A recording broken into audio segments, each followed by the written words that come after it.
A warm welcome to today's video explaining substance dualism for philosophy A-level. Now in this video I'll cover Cartesian dualism, that is Descartes' two arguments for substance dualism, and in the following videos I'll address the criticisms of the theory and also how it leads to epiphenomenalist dualism. Now the arguments themselves are quite simple. First we need to understand the context of how we actually get to dualism. So Descartes is effectively the father of philosophy as we study it for the A-levels for AQA.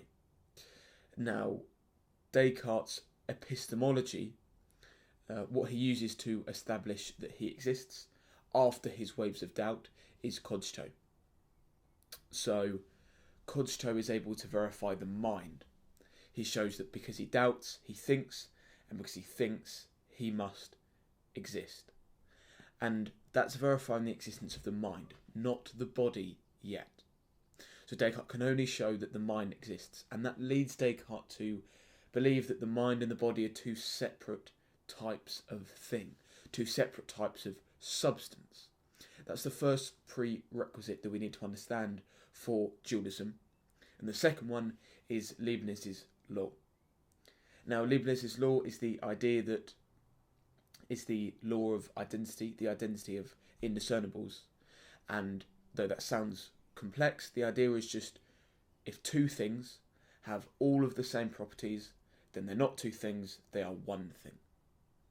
So if I hold up a pen, for example, if I have a pen in my hand when I'm writing, maybe you're writing notes on the video, if the pen that you are holding has, you say, I have two pens, but they are the same colour ink, they're the same size, they're the same make of pen, and they are even in the exact same position in space and time, of course, you don't have two things, you have one thing.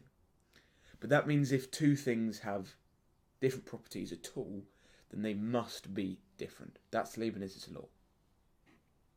And we need to understand these two things before we understand the two arguments from Descartes.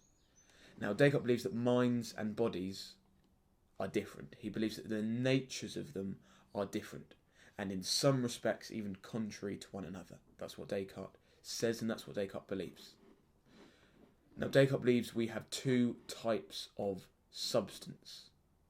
We have res extensa and we have res cogitans or cogitans. My Latin is not very good. So res extensa, that's matter.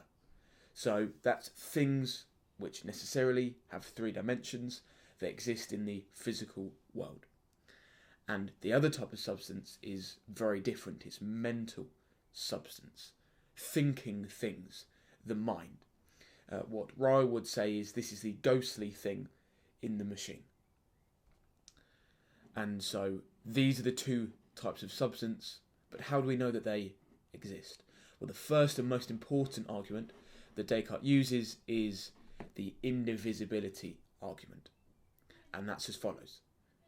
Premise 1, my mind is indivisible. Premise 2, my body is divisible.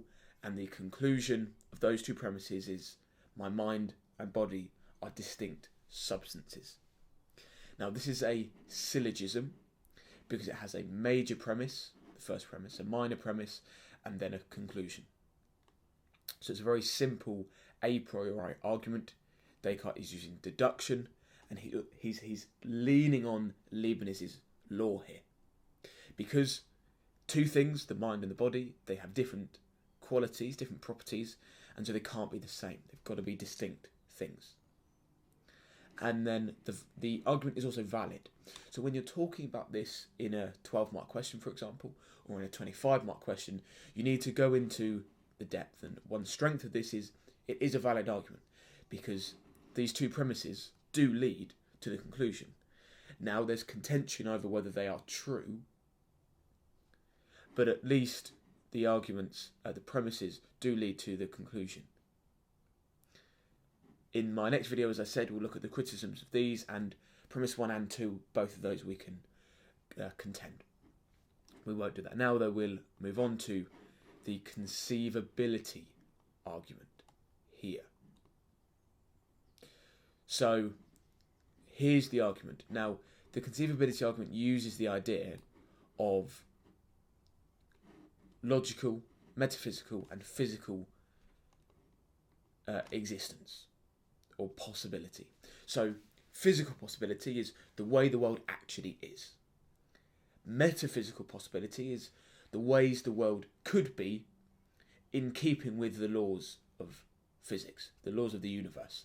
So humans rule the world.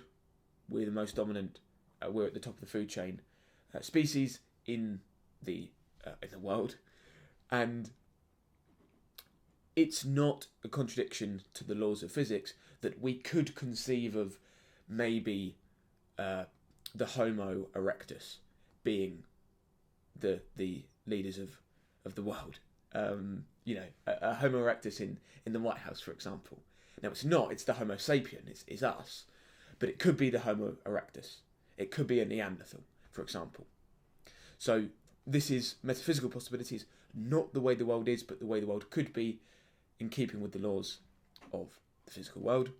And then logical possibility pretends or supposes that there are no laws of physics. Maybe they're completely different. Gravity doesn't exist.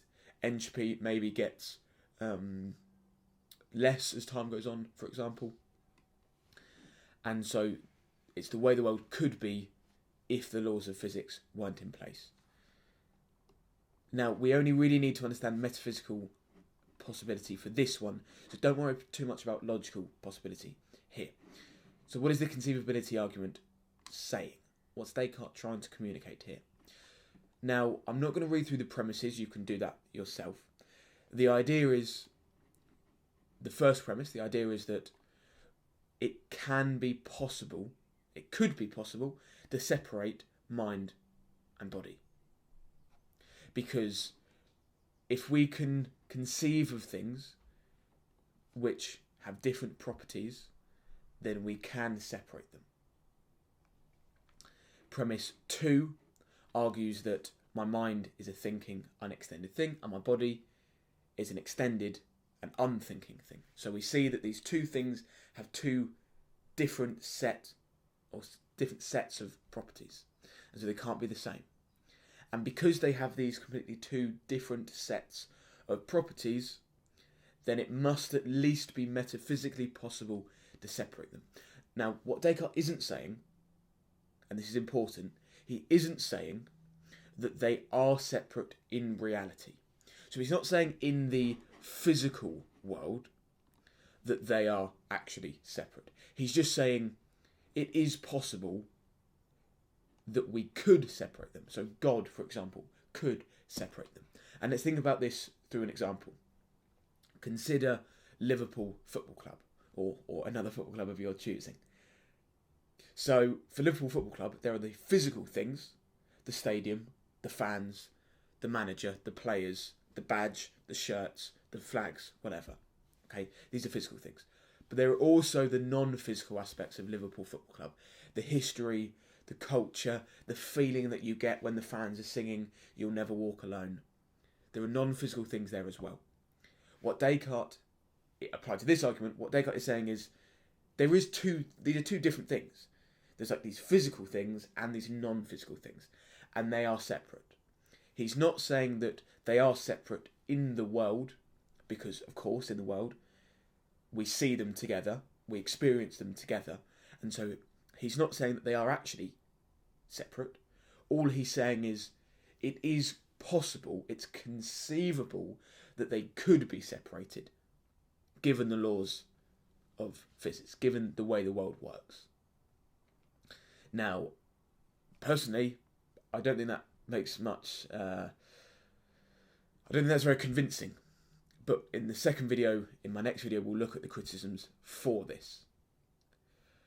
So that's the conceivability argument. It is at least conceivable that my mind and body could be separated.